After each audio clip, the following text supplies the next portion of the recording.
MA Gnanasekaran. So இன்னைக்கு வீடியோவில் நம்ம என்ன பார்க்க போகிறோம்னா, மனிதன் தன் மூளையை 10% பயன்படுத்துகிறான், மிச்சம் 90% இன்னும் முழுசாக பயன்படுத்தவே ஆரம்பிக்கலை அப்படின்னு ஒரு ஃபேக்ட்ஸ் இருக்குது. இந்த பொய்யை தான் 3ல் 2 பகுதி மக்கள் இன்னும் நம்பிக்கிட்டு இருக்காங்க. பாதி சயின்ஸ் டீச்சர்ஸ் இந்த பொய்யை தான் அடுத்து வர ஜென்ரேஷனில் திணிச்சுக்கிட்டும் இருக்காங்க அப்படின்னு ஒரு மித்து இருக்குது. அதாவது ஒரு உண்மை, ஒரு ஃபேக்ட் இருக்குது. ஏன் இந்த மாதிரி 90% மூளையை நம்ம இன்னும் பயன்படுத்தலைன்ற ஒரு விஷயத்துக்கு சயின்டிஸ்ட் வந்தாங்க ஆரம்ப காலத்தில் இருந்தவங்க அப்படின்னு பார்த்தோம்னா, நம்ம மூளையில் ஃப்ரண்ட் லோப்ஸ் அப்படின்னு சொல்லக்கூடிய மிகப்பெரிய பகுதி எதுக்கு இருக்குன்னு பல சயின்டிஸ்ட்களுக்கு தெரில.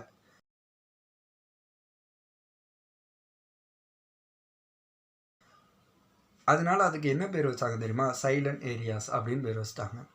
இந்த சைலண்ட் ஏரியாஸ் உண்மையாகவே என்ன பண்ணுதுன்ற இப்போ இருக்கிற டெக்னாலஜியை வச்சு, இப்போ இருக்கிற சயின்டிஸ்ட் அனலைஸ் பண்ணதை வச்சு பார்த்தா, ரீசனிங்காகவும் இன்டெகிரேட்டடான அந்த சர்க்கியூட்டை தான் எல்லா விஷயங்களுமே அதான் கண்ட்ரோல் பண்ணுது. அதாவது பிளானிங் ஆகட்டும், நம்ம கான்சியஸில் இருக்கக்கூடிய அடாப்டிவ் ஸ்கில்ஸ், டிசிஷன் மேக்கிங் எல்லாமே இந்த ஃப்ரண்டல் லோப்ஸ் தான் பண்ணுது அப்படின்னு சொல்லி ஒரு விஷயத்துக்கு வந்தாங்க. பட் இந்த மாதிரி மிகப்பெரிய, அதாவது மூளையில் ஒரு பாதி பகுதி எதுக்கு இருக்குன்னே தெரியாத ஒரு காலகட்டத்தில் இருந்த மக்கள் நம்ம 90% மூளையை நம்ம இன்னும் முழுசாக பயன்படுத்தலை அப்படின்னு சொல்லி ஒரு கான்க்ளூஷனுக்கு வந்துட்டாங்க. பட் நம்ம மூளை எவ்வளோ பவர்ஃபுல்லானதுன்றது தெரிஞ்சுக்கிறதுக்கு சிம்பிளாக ஒரு விஷயத்த சொல்கிறேன். அதாவது ஒரு டாக் எடுத்துக்கிட்டோம்னா, அந்த டாக் தன்னோட பாடியில் இருக்கிற ஒரு எனர்ஜிலேருந்து 1% எனர்ஜி தான் தன்னோட மூளைக்கு கொடுக்குது. அதே ஒரு குரங்கு எடுத்துக்கிட்டிங்கன்னா, அது 10% தன்னோட உடம்புல இருக்க எனர்ஜியை மூளைக்கு கொடுக்குது. ஆனால் ஒரு வளர்ந்த மனிதன் 20% எனர்ஜியை தன்னோட மூளைக்கு கொடுக்குறான். அதே ஒரு குழந்தை 50% எனர்ஜியை தன்னோட மூளை கொடுக்குது. அதுவும் பச்சிலம் குழந்தை 60% கொடுக்குறதா சயின்டிஸ்ட் சொல்கிறாங்க. எதனால இப்படி அதிகமான எனர்ஜியை நம்ம மூளை கொடுத்துக்கிட்டு இருக்கோம் அப்படின்றத தெரிஞ்சுக்கிறதுக்கு இன்னொரு விஷயத்துக்கு போவோம். நம்ம மூளையோட வெயிட் பார்த்திங்கன்னா வெறும் 1.5 kg தான். ஒரு யானையோட மூளையோட வெயிட் பார்த்திங்கன்னா, மூளையோட வெயிட் வந்து 5 kg. அதே ஒரு ப்ளூ வேலோடது 9 kg. இப்படி அதோட சைஸ் ஆஃப் த பிரெயின் வந்து இன்க்ரீஸ் ஆக உள்ளக்குள்ளே இருக்கக்கூடிய நியூரான்ஸ் வந்து கம்மியாகிட்டே இருக்கும். நம்ம 1.5 kg இருக்கக்கூடிய நம்ம மூளைக்குள்ளே கிட்டத்தட்ட 87 பில்லியன் நியூரான்ஸ் இருக்குது. இந்த மொத்த 87 பில்லியன் நியூரான்ஸு எப்போவும் ஆக்டிவாக இருந்துக்கிட்டே இருக்கணும். அப்படி ஆக்டிவாக இல்லாமல் பட்சத்தில் அந்த எவால்யூஷன் அதுக்கு தானாகவே ஒரு முடிவு கொண்டு வந்து தேவையில்லாததை நீக்கிடும். அதுதான் எவால்யூஷனோட அடிப்படை.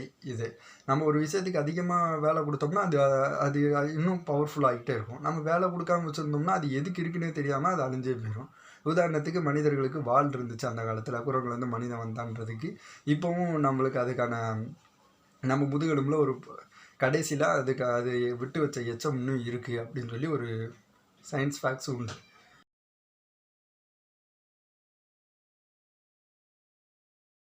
ஸோ நம்ம 87 பில்லியன் நியூரான்ஸை தினம் நம்ம எனர்ஜி யூஸ் பண்ணிக்கிட்டே இருக்கோம்.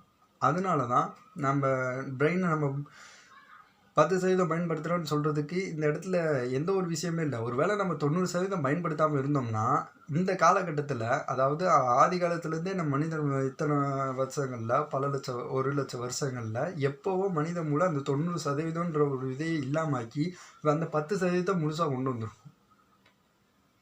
ஸோ அப்போ அது ஒரு மித்து தான். உண்மையாகவே அது ஒரு பொய் தான். அப்போ நம்ம மூளைக்கு நம்ம ஃபுல் டைம் எனர்ஜைஸ் பண்ணிட்டே இருக்கும். அதாவது நம்ம உடம்புல இருக்க குளுக்கோஸில் கிட்டத்தட்ட 20% எனர்ஜியை வந்து நம்ம அதை கொடுத்துக்கிட்டு இருக்கோம். இன்னொரு விஷயம் என்னென்னா, இந்த 87 பில்லியன் நியூரான்ஸ் எப்போவுமே ஆக்டிவாக இருக்கா அப்படின்னு கேட்டிங்கன்னா இல்லை. எல்லா டைம்லையுமே எல்லாமே ஆக்டிவாக இல்லை. இப்போ ஒரு வேளை நம்ம மூளைக்கு ஃபுல் டைமும் நம்ம எனர்ஜைஸ் கொடுக்கணும்னா, அதுக்கேற்ற அளவுக்கு நம்ம ஃபுல் நியூரான்ஸுமே நம்ம ஆக்டிவ்லேயே வச்சுருக்கணும்னா, நம்ம அதுக்கு அதிகமான எனர்ஜி யூஸ் பண்ண வேண்டியது இருக்கும். நான் இப்போ உதாரணத்துக்கு ஒரு குரங்கு எடுத்துக்கிட்டிங்கன்னா, அதோட டைமில் இது 8 ஹவர்ஸ் அது சாப்பிட்டுக்கிட்டே இருந்தால் தான் அதோட டோட்டல் பிரெயினுக்குமே அதால் பவர் கொடுக்க முடியும். அதோட 46 பில்லியன் நியூரான்ஸ் அது எனர்ஜைஸ் பண்ணுறதுக்கு ஒரு நாளைக்கு 8 மணி நேரம் ஒரு குரங்கு வந்து சாப்பிட்டுக்கிட்டே இருக்கணும். ஆனால் மனுஷங்களுக்கு அப்படி இல்லை. அதுக்கு காரணம் என்ன தெரியுமா? நாம் சில லட்சம் வருஷங்களுக்கு முன்னாடியே சமைக்கிறத கண்டுபிடிச்சிட்டோம். இந்த சமைக்கிறதுனால என்ன ஆயிடுதுன்னா, அந்த சாப்பாட்டோட அந்த சாப்பாடு வந்து ஆல்ரெடி டைஜஸ்ட் ஆகுது. அதாவது ஒரு லெவலுக்கு டைஜஸ்ட் ஆகி அதை நம்மளுக்கு ஈஸியாகுது. நம்மளோட உடம்புக்குள்ள இருக்க அந்த கட்ஸ் வந்து சீக்கிரமாக எனர்ஜி அப்சர்வ் பண்ணிக்கிறதுக்கு நம்ம வந்து சமைச்சு சாப்பிட்றதுனால அது ஒரு என்ன சொல்கிறது, ஒரு இன்னும் நம்ம சிம்பிள் ஆக்கிடுறோம். நம்ம உடம்பு வந்து எனர்ஜியை அப்சர்வ் பண்ணிக்கிறதுக்கு நம்ம குக் பண்ணுறது மூலமாக நம்ம அதோட வேலையை வந்து பாதியாக குறைச்சிறதுனால நம்ம மூளை வந்து அதிகமாக செயல்படுறதுக்கு நம்ம நிறைய எனர்ஜியை நம்ம கொடுத்துக்கிட்டே இருக்கிறோம். அது மட்டும் இல்லாமல் நம்ம மூளை வந்து 87 பில்லியன் நியூரான்ஸையும் ஆன்லேயே வச்சுக்கிறதுக்கு அதுக்குன்னு ஒரு எனர்ஜி எஃபிஷியன்சி பிளான் வச்சுருக்கு. ஸோ இந்த மாதிரி பல விஷயங்களை நம்ம மூளை வச்சுருக்கிறதுனால நம்ம இன்னும் 10% தான் பயன்படுத்துகிறோம், இன்னும் 90% முழுசாக பயன்படுத்தலை அப்படின்னு சொல்லி நம்ம கவலைப்பட வேண்டிய அவசியமே கிடையாது. ஏன்னா அது 10% தான் ஆக்டிவாக இருக்க முடியும். ஒரு நேரத்தில் அட் அ டைமில் நம்ம மூளை எவ்வளோ வேலை செய்யுதுன்னு பார்த்தோம்னா 1 to 16% கரெக்டாக வேலை செய்யுது அப்படின்னு சொல்லி சொல்கிறாங்க. அதுக்கு உண்மையான காரணம் என்னென்னா அவ்வளோதான் வேலை செய்ய முடியும். நம்ம மூளை உருவாக்கப்பட்டதே ஒரே நேரத்தில் ஒரு வேலையை செய்கிறதுக்கு தான்.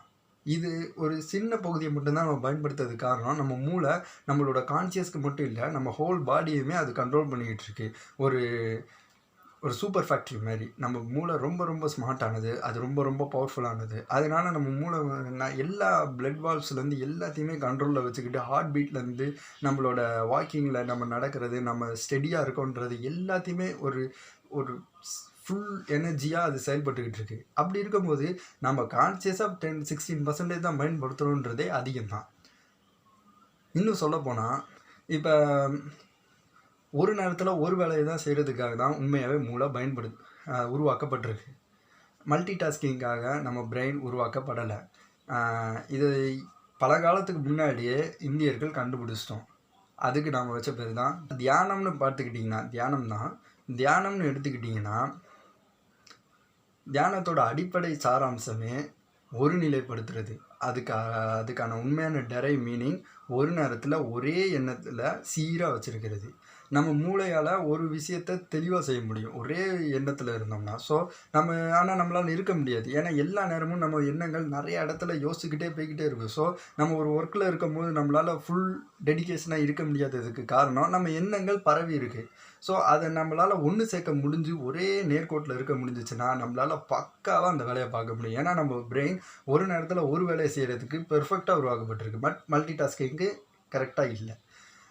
அதனால தான் தியானத்தை வந்து நம்ம ஆஃபர் பண்ணுறாங்க. இந்த தியானத்தின் மூலமாக என்ன ஆகுதுன்னா நம்ம ஃபோக்கஸோட பவரை நம்ம அதிகப்படுத்துறது மூலமாக நம்மளால் ஒரு வேலையை பக்காவாக முடிக்க முடியும். அந்த ஃபோக்கஸை நான் எப்படி சொல்லலாம்னா ஒன் லைனரில் பிரெயினை வந்து நம்ம டெரைவ் பண்ணலாம்னா நம்மள்கிட்ட ஜிபி அதிகமாக இருக்குது, ஆனால் ரேம் ரொம்ப கம்மியாக தான் இருக்குது. ஸோ ரேமை அதிகரிக்க முடியுமான்னு கேட்டால் வாய்ப்பில்லை. ஆனால் அதை பூஸ்டப் பண்ண முடியும் ஃபோக்கஸ் பண்ணால். ஸோ உங்கள் பிரெயின் பல விஷயங்கள் செய்யணும், ஒரே நேரத்தில் 100 விஷயங்கள் செய்யணும்னு ஆசைப்படாதீங்க. ஒரு வேலையை பக்காவாக செய்கிறதுக்கு மூளை பர்ஃபெக்டாக ரெடி பண்ணியிருக்காங்க நம்ம கடவுள், நம்ம இயற்கை. அதனால் ஃபுல் ஃபோக்கஸ்டாக ஒரு விஷயத்தை நம்ம செஞ்சோம்னா நம்மளால் அது 100% வெற்றி பெற முடியும்.